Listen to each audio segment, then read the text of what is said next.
ትላንት በነፃ ነበር የምተነፍሰው ዛሬ ግን ከፍዬ እየተነፈስኩ ነው ሲል ታዋቂው ቲክቶከር ወይም ደግሞ በበርካታ የትረካ ዜናዎቹ የምናውቀው ብሩክ በአሁኑ ሰዓት ከሆስፒታል ያስተላለፈው ድምጽ ነው። እስቲ ሁላችሁም ለአንድ ደቂቃ ተመስገን ብላችሁ እየጻፋችሁ ለወንድማችን ለብሩክ ደግሞ ሁላችሁም በጸሎት እንድታስቡትና የምንተነፍሰው አየር በነፃ ስለሆነ እንዳይቀልብን ሁላችንም ተመስገን በል። ብሩኬ ተሽሎ በሰላም ለመገናኘት ያብቃን። እና ሳይመን ወይኔ ስኑኑ ትናንትና ምን እንዳደረገች ነግራችሁ ጋር ሰዎች ስጦታ ሲሰጡን አይታ አኒቨርሳሪያችን ላይ እኛም ካልሰጠን እኔ ለእናትና ለአባቴ ለአኒቨርሳሪያቸው ስጦታ ካልገዛውኝ ብላ አክስቷን ሱቁ ሰጪኝ ብላ ሱቅ ሄዳ የሰፈር ሱቅ ውስጥ አንድ ጨሌ ብራስሌት ለኔ አንድ ቀለበት ለአባቷ አምጥታ ስጦታ ሰጠችን። ቆይ ቪዲዮ ሀና ቀርጻታለች ቪዲዮ እና ከሀና ስልክ ወደ እኔ ስልክ ልኬ ፖስት አደረገውና ታዩታላችሁ። ጥራትን ባይኖራ እና በጣም ነው ደስ ያለኝ። ቴንኪዩ ከልጆቻችን ጋር መሆኑ በጣም ነው ደስ ያለኝ። ከሳይመን እና ከሚኑ ጋር ሳይመን አሁን ይወላችሁ ኖቬምበር ላይ 10 ዓመት ሆነዋል።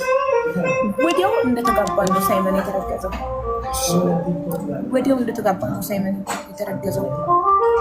ማርያምን ይልስታንባል ልቀኝ እኔስ ብትይ ደግሞ ሲመርቁን ትልልቅ ሰዎች እናቶች አባቶች ሲመርቁን እምባይ ሜካፕ እንዳይበላሽ ነው እያልኩ እምባይ በጣም ተመስገን አምላኬ።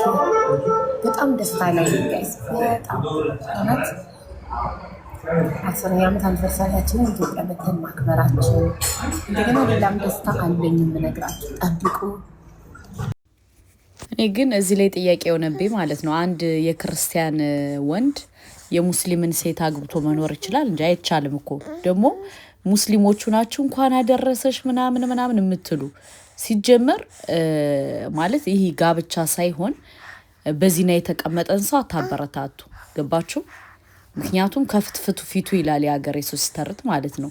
ሰው በመልካም ነገር ነው እንጂ የሚያስቀና በእንደዚህ አይነት ነገር አያስቀናምና አንዳንድ ሙስሊም እህቶቼ አትሳሳቱ። ህይወት እቺ ዱንያ ነገ ጧት ጥለናት እንሄዳለን። ገባችሁ? ስማርት ናት፣ እንደዚህ ናት። ስማርት ሞዴል የሚሆናችሁና ሞዴል የማይሆናችሁን እየለያችሁ። ምክንያቱም እሷ ሁሉ ነገር የጠፋባት የዚች የጥቅማዊ የዱንያ እንትን አሳብዷት ነው። ገባችሁ? እንጂ አንድ ሙስሊም ሴት ከአንድ ክርስቲያን ወንድ አግብታ መቀመጥ አለባት ብዬ እኔ አላምንም። ገባችሁ? ስለዚህ ይሄ ምሰቡ በጣም ብዙ ዩቲዩበሮች ሙስሊሞች ስታሽቃብጡ ስላየዋቸው ነው እንጂ በዚህ ነገር መናገርም አልፈልግም ነበር። ገባችሁ? ስለዚህ እናንተ የማትፈልጉትን ነገር ለሌላ ሰው አታበረታቱ። ገባችሁ? ሸር አድርጉት። ስለገረማችሁ ነው ወላሂ። እንኳን አደረሰሽ እንደዚህ ምናምን እንዴ የምትናገሩትን እስኪ ወቁ በአላህ። ሰላም አለይኩም ወራህመቱላሂ ወበረካቱ። እንደምን አመሻችሁ። ይሄን ቪዲዮ ሸር አድርጋችሁ ለታምራት ዱባይና ለሳራ እንዲደርስ አድርጉ። ሳራ ካሁን በፊት እዚህ ቲክቶክ ላይ አጀንዳ አድርጋ ያዘችው ነገር ነበረ። አጀንዳውም ሁለት ሰዎች ብር ይበዳደራሉ። አበዳሪቱ አካል ገንዘቤን ብላ ስትጠይቅ አለመለስላት ስትል ነገሩ ሳራ ጋር ይደርሳል። ሳራ እዚህ ቲክቶክ ላይቭ ላይ የሰው ገንዘብ ትመልስ ባል ከማግባቷ በፊት ነው ገንዘቡን የተበደረችው። ባል ካገባችን በኋላ የሰው ገንዘብ አልመልስም ብላለች። በባል ውስጥ አትደበቅ፣ የሰው ገንዘብ ትመልስ እያለች እዚህ ቲክቶክ ላይ ታወራ ነበረ ሳራ ማለት ነው። ነገር ግን ባል ያገባችው ሴትዮ ባል ማግባቷ የኢትዮጵያ ሕዝብ እንዲያውቅ ሱቋ እንዲተዋወቅላት ባል ማግባቷ አጀንዳ እንዲሆን ስለፈለገች የሰው ገንዘብ አልመልስም ብላ እስካሁን ቁጭ ትላለች። አበዳሪቱም ተበሳይታ የኦርቶዶክስ ስዕልን ትዘቀዝቃለች። ይህን ማድረጓ ስስሰርታለች አበዳሪቱ ማለት ነው። ኦኬ ገንዘቧን በህግም ሆነ በሽማግሌ ማስመለስ ሲገባት የኦርቶዶክስ ስዕል መዘግዘቅ አልነበረባትም።